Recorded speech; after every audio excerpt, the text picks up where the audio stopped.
Není normální koukat na péčko, když jsi ve vztahu. Za mě ano.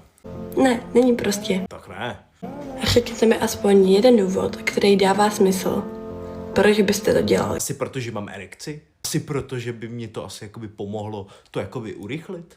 Moje jakoby přítelkyně není úplně jakoby doma, jo. Je třeba jakoby v Itálii. Je úplně jedno, že ty holce je třeba na nic, že jo? Že se cítí nedostatečná a špatná a co já vím, co ještě, když tady máte vaše dokonalé modelky. Vaše dokonalý modelky. Že ti ten pocit, že jsi nedostatečná, ti dává tvůj přítel, to jakoby není náš problém. Jo? Kdyby to bylo opačně, vám by to nevadilo? Ne.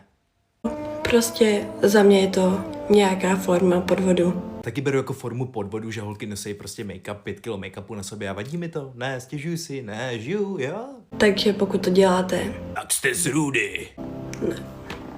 na to nemám ani co říct. Já jo, koukej s ním a buď dobrá.